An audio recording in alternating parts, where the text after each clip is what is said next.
Nothing says mental weakness than being easily triggered. Nowadays, being triggered is a sign, something that people are proud for. They flaunt their mental weakness. They flaunt their vulnerability, not as a way to strengthen others, but as a way to use it to manipulate people. What they don't notice is that they're actually becoming a self-fulfilling prophecy. Their brittleness translates over to other areas of their life, and it has a lot of unintended consequences.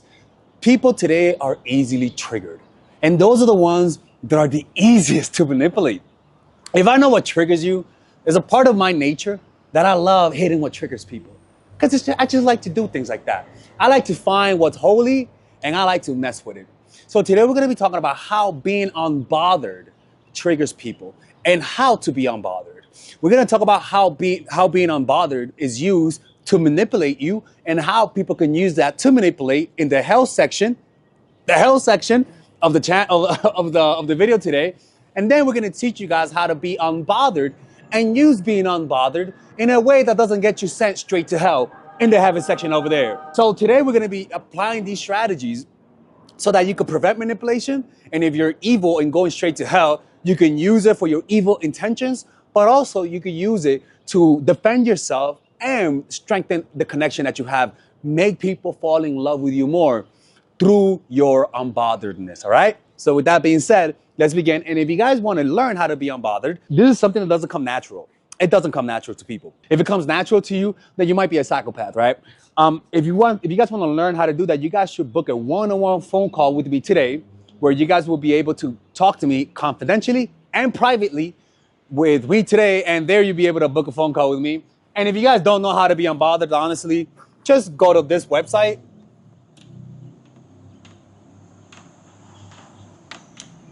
Dharma.org. I think that's how it's spelled. It's a meditation retreat, and it'll teach you guys how to be unbothered like the Buddha. All right, so let's begin. The first things first, okay? People who are toxic depend on your reactivity.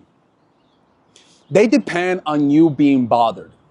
Bullies depend on your reaction because it tells them how much their strategies are working. Nothing is more annoying than somebody who doesn't react to our taunts.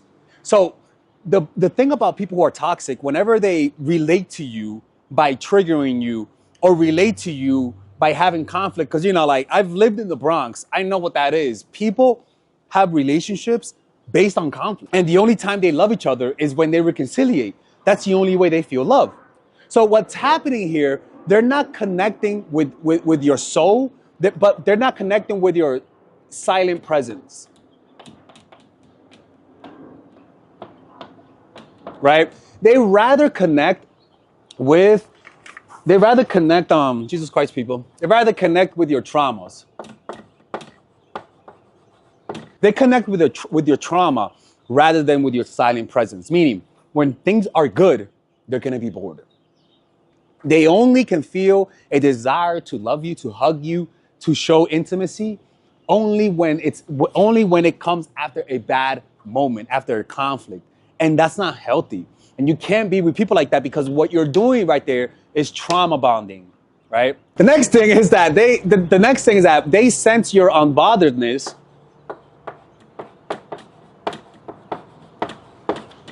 as you being superior to them. They want to trigger you. They want you to stoop down at their level. And that's because they just feel insecure. They know they're crazy. And in order to feel normal, they need to make you crazy. There's no compromising with these psychopaths. There's no escaping this dynamic. You can't deal with these people. You gotta leave. Because if you stare at the abyss long enough, the abyss will stare back at you. You will start to see yourself in the people that you hate, right? So your lack of fear makes them feel inferior. Like I said, some people are predators. And in order for food to taste good, their umami is fear. Toxic people's umami flavor is fear. They're like, tastes like je ne sais quoi, tastes like fear. And that fear is fear of walking away. They create a threatening presence So they need fear in order to connect with you. Why? Because that's how they're able to connect. They don't want to connect with someone who looks at them straight in the eye. They want an imbalanced power dynamic where they instill fear in you by them being super reactive, by them being super dramatic, and by you not wanting confrontation, by you avoiding the inevitable. And unfortunately, a lot of people play up on that. That the only thing they can smell is fear.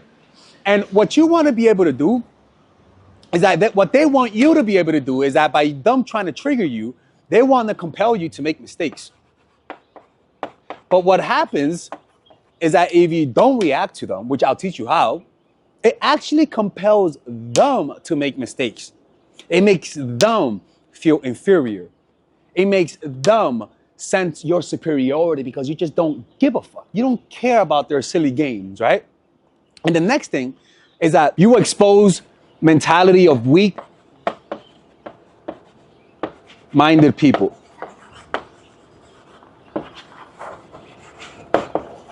So you being unbothered, you'll notice that your lack of reaction causes them to overreact. Well, what happens is that the mind is weaker than your emotions, right? And when they sense that you're not reacting to them, it's almost like they sense that they're not being seen. It's how they're able to be recognized. It's how they feel a sense of belonging by drama. And you removing their reaction, it exposes to you that they're really weak. And a lot of the times they look really pathetic because they're trying to get a reaction out of you, right? And above all, it proves your point. Sometimes not saying anything, sometimes not reacting proves your point. Because you see, even though you might be wrong, because of their overreaction, you're completely right. Where they're trying to hurt you, and you're like, hey, back down. I've had people that, that's actually really toxic. I'm not even gonna go there. But yeah, it proves your point because of just how calm you come across. People who look relaxed and unbothered always look like they were right all along. People who look like they're bothered, triggered, they always look like they're wrong. When you watch Japanese movies, you'll notice that the people who are fighting are the one that's gonna lose usually shows more reaction, shows more emotion. And the one that's gonna win looks like that. They're just fighting, but like they're calm, right? And you know they're gonna lose once they start putting effort. That's a funny thing, right? Let me give you guys an example of this, right? An example of this is the civil rights movement. Martin Luther King told the black people and white people, to be honest with you, to not react to their violence with violence. Show that you're unbothered. And Martin Luther King told them to this is crazy. Martin Luther King was a wild boy. He told them to bring kids to the march because he knew there were going to be dogs there. And Martin Luther King became Hitler at that moment because he was like, okay, let the kids get bitten by the dog. Let's hope they get bitten. So that there's cameras and people could see that. And just like Vietnam, where Vietnamese people they wanted to show that the America that the war really was not like nothing was happening, right? They did that to get the people's support. Well, Martin Luther King did a very similar thing. He just told them, don't react. Look unbothered. Let them hurt you. Let them hit you. Just make sure that the cameras are rolling. Yo, Martin Luther King, man, this guy he knew social media. And the dogs came and started biting people. And Martin was like, okay, get that shot. Get a little close up. Martin was like, get a little close up. Make sure you get that frame, right? Get that angry dog, right? And it actually worked. America started siding with the people of the civil rights movement because they were like, yo, they're being attacked and they're not doing anything in return. That's wrong. And so they were able to prove their point by just shutting the fuck up. And, and it's not just shutting up. It's not really about shutting up. It's more about an internal relaxation, a presence of mind, right? Now, speaking of Martin Luther King, let's talk about the heaven things because, it's burning up in here right now. If you guys are going to learn this, there's a warning. No one can teach you this.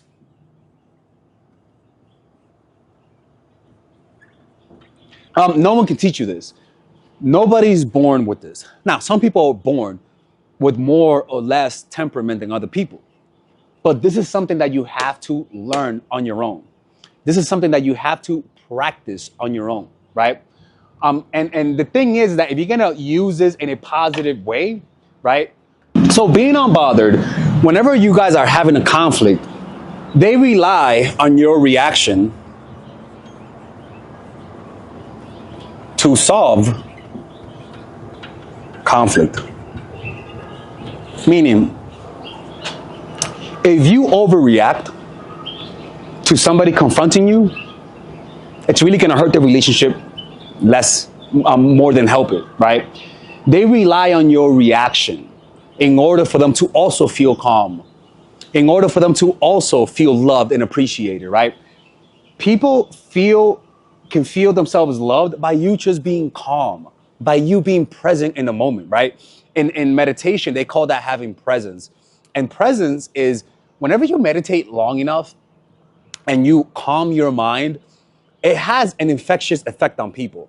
Your calmness, people rely on your calmness for them to feel calm themselves. And sometimes the more you try to calm people, the more you try to make people feel relaxed with your words, the less it works. What you want to be able to do is be an ecosystem of positive emotions.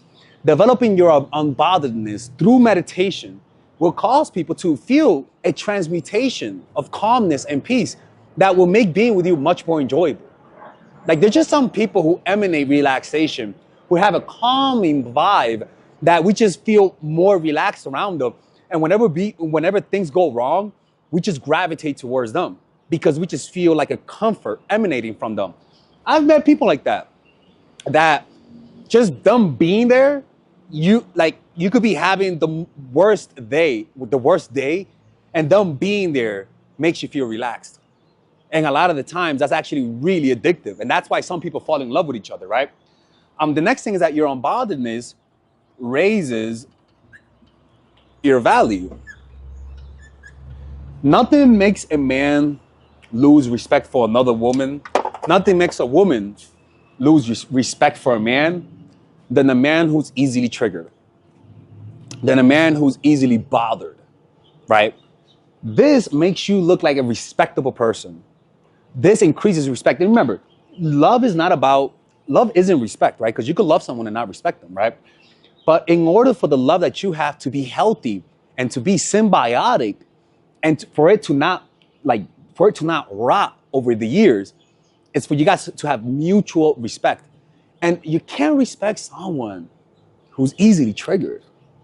Like, you're gonna secretly hate them over time. Your kids are gonna hate them, your family is gonna hate them, and they're just not good people to be around, right? The next thing is that being unbothered is a sign that you know what you want. The only reason why most people feel unbothered in the face of chaos is because they have other plans. They have alternatives. If this doesn't work out, I'm gonna be sad, but I'm willing to walk away. I know how to be happy on my own. It reduces the panicking sensation that you feel at the thought of losing them, but because you don't know what else to do without them, you panic and start acting needy and creepy.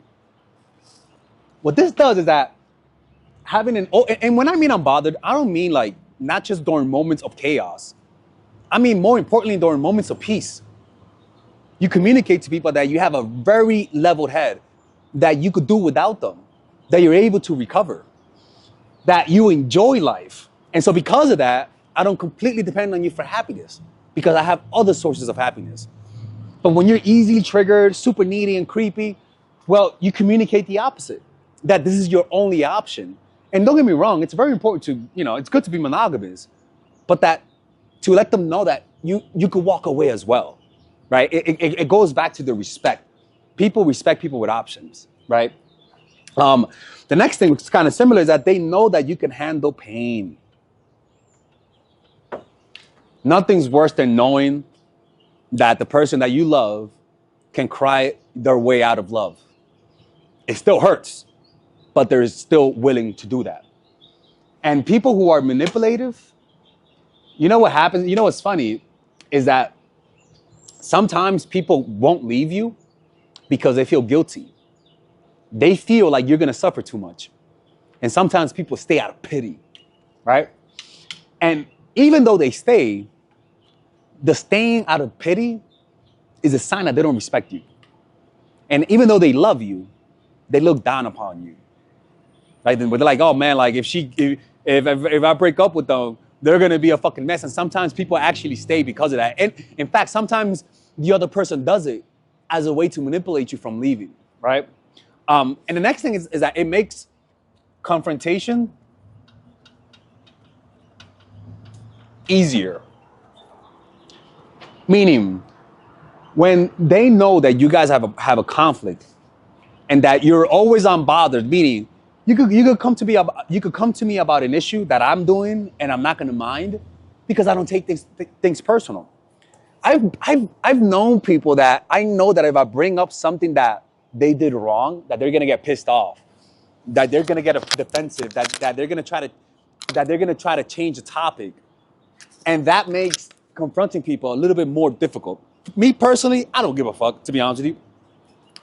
But this makes relating and dealing with your incompatibilities a little bit difficult. Because if they're the type of person that really gets mad when you just bring something up, then you might hesitate bringing it up. And if you're that person too, they might hesitate bringing it up.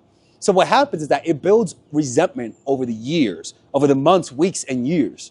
And a relationship that could have been fixed, that could have been long-term, dies prematurely because you guys just don't know how to confront each other without being bothered, without being triggered, without attacking the other person, right? When you confront, the next thing is that you have a warm start. Like you're relaxed. You're not on Bronx mode. You're chilled, right? You have a level head. I've met a lot of people that when they confront, it's like you can sense that they're attacking you. You can sense that it comes from a place of like just anger and bitterness, or they're trying to prove a point. You know, like some people confront with ego. By you being unbothered, by you not taking things personal, it causes you to have this aura where if you confront people, you do it with love, right? You're not trying to prove a point. And I'll be honest with you, the next point is my most favorite one, is that you accept their flaws. And this means that maybe they snore a lot. Nah, you're unbothered, it's no big deal. Maybe they need constant validation. You know, you love them enough to do that. Maybe they're the type of person that likes their food cooked this way, right? And you're unbothered with it. You don't try to change them. You guys try to adjust with each other, right? You don't try to change their flaws. You try to see how can we work around it. Maybe they're the type of person that doesn't like to clean dishes. So maybe you guys then say, okay, right, okay, I'll clean the dishes and you clean this. As opposed to some relationships, they have a problem with everything. Everything bothers them. The person fucking blinks wrong. I hate the way you blink. The person coughs. I hate the way you cough. The person breathes. I hate the way you breathe. At that point, y'all don't love each other. At that point, you guys should just walk away, because that's a sign that you guys hate, you guys don't like each other at a fundamental level. But when you guys truly love each other, their flaws have a softness to them, a baby-like quality that you want to help and protect them, right? And so when they have their flaws, you don't try to change them, you just try to work around it. But when things really bother you, the problem is them. It's not the situation. When in reality, it is the situation. When something you don't like about them, it's not that they have to change. Y'all just have to find a way to work through it and talk through it. But if you're constantly defensive, constantly angry, constantly bothered, constantly triggered, well, then you're going to trigger them, and it's going to create a symbiotic relationship of toxicity. You get what I mean? So remember, nobody could teach you this. This is something that you have to find a reason to do this, because human nature is to be annoyed by everything, right? By you being unbothered, they react on your unbothered reaction to solve inevitable conflicts that will arise. Your unbotheredness raises your value, which means it makes them respect you more, which allows the love that you guys have for each other to stay longer, for longer periods of time. It's a sign that you know what you want, right? You have standards. You're willing to walk away. It's a sign that you know that you can handle pain. It makes confronting you. Honestly, this is the best one. Like when I know I could talk to you about something without you going Bronx one and picking up a knife, it really makes things much easier. When you confront, you have a warm start, which makes me less defensive and increases the likelihood that you guys are going to solve the problem. And above all, it allows you to love and accept their flaws. Nothing's worse than people who are constantly trying to change you. You know what I mean? And the last one with the health section is that they connect people who are toxic. When you're unbothered, it bothers them because they really can't connect with your silent presence. They want to connect with your trauma instead. So what they'll do is that they'll try to keep bringing up problems to see if they can find that weak spot. People like this, you got to leave them. They sense your unbotheredness and it makes them feel inferior. They don't like that. They don't like that they can't trigger you, right? Your lack of fear makes them feel inferior. What's really going on is that this person is just insecure, to be honest with you. And by you being unbothered, it compels them to make mistakes. It compels them to be needy. It compels them to do the things that they wanted you to do, right? You expose their weak mentality and it causes you to lose respect for them. And hopefully you can pull away from them. And above all, by you being unbothered, similar to the civil rights movement, it proves your point. Just your temperament, your relaxation shows that you were right all along, right? And now, if you guys want to learn more about this, you guys can check out my course, Emotional Mastery. It teaches you guys how to be unbothered. A lot of you guys go Bronx mode too early and too soon, all right? And if you guys want to learn more about this, you guys can also check out my new courses, The Feminine Woman. It's a course for women.